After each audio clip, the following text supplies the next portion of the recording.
কেউ হাতে গোটা কাতলা ঝুলিয়ে পৌঁছে যাচ্ছেন ভোটারের দুয়ারে, কেউ এক ধাপ এগিয়ে ঢুকে পড়ছেন গেরস্থের হেসেলে, কেউ আবার ভোটারের মন পেতে তাঁর দাড়ি কামিয়ে দিচ্ছেন, কেউ চোট ভাজছেন। কথায় বলে ভোট বড় বালাই। তাই শাসক হোক বা বিরোধী, ভোট ঘোষণার পরে প্রথম রবিবাসরীয় প্রচারে সকলেই চাইছেন নজর টানতে। মা দুর্গা, অন্নপূর্ণা মা, একটু ভাত দাও। মাছ সঙ্গে নিয়েই চলবো, দরকার হলে আমি বলছি মাছ পাঠিয়ে দেবো আমরা কংগ্রেসের প্রার্থী। পরপর তিনবার উলুবেড়িয়া উত্তর থেকে জোড়াফুলের প্রতীকে জিতে বিধায়ক হলেও এবার হুগলির গোঘাট বিধানসভা কেন্দ্র থেকে নির্মল মাঝিকে প্রার্থী করেছে তৃণমূল। রবিবার তাঁকেই দেখা গেল গোঘাটে বাড়ি বাড়ি ঢুকে জনসংযোগ করতে। এলাকার এক ভোটারের বাড়িতে ঢুকে মাছ ভাতও খেলেন তিনি। আমি উলুবেড়িয়া 3বার এমএলএ হয়েছি, 3বার মন্ত্রী হয়েছি, 3বার ভালো করে খাচ্ছিল। বিধাননগর বিধানসভা কেন্দ্রে তৃণমূলের হেভিওয়েট প্রার্থী ও রাজ্যের দমকল মন্ত্রী সুজিত বসুর বিরুদ্ধে এবার শারদত্ত মুখোপাধ্যায়কে প্রার্থী করেছে বিজেপি। এদিন তাঁর প্রচারে দেখা গেল অভিনবত্ব। হাতে গোটা কাতলা মাছ নিয়ে ভোটারের বাড়ি বাড়ি ঘুরলেন তিনি। আমরা মাছ ছাড়া চলবো না, আমরা মাছ কিনে লিখিত বন্ধ করলো দিল্লির ব্যাপার, আমাদের এখানে মাছ নিয়ে চলবো আমরা। বিজেপি প্রার্থীর অভিযোগ, পদ্ম শিবির আমিষ বিরোধী বলে অপপ্রচার চালাচ্ছে তৃণমূল। তার উত্তর দিতেই নতুন এই পন্থা বেছে নিয়েছেন তিনি। বিজেপি এলে 4-5 পিস ডবল মাছ খাবেন।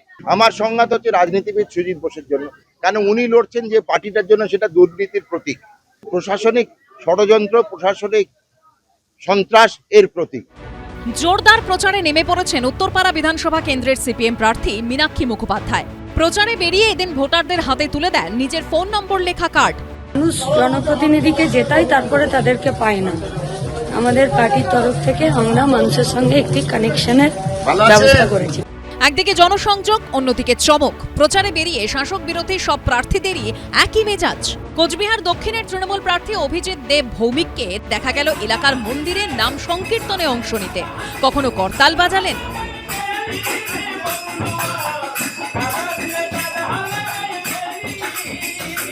তো কখনো হারমোনিয়ামে ধরলেন সুর।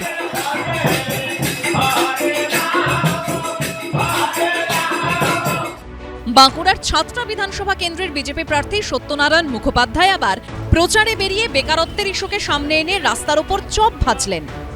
পশ্চিমবাংলার মানুষ শিল্প ভুলে গেছে। আজকে 26,000 শিক্ষক, সেই শিক্ষকের চাকরি চলে গেছে দুর্নীতির জন্য। প্রচারে বেরিয়ে রুটি বেলতে দেখা গেল হুগলির পুরসুরার তৃণমূল প্রার্থী পার্থ হাজারিকে। ভোটারের দাড়ি কামিয়ে দিলেন বীরভূমের দুবরাজপুরের বিজেপি প্রার্থী অনুপ কুমার সাহা।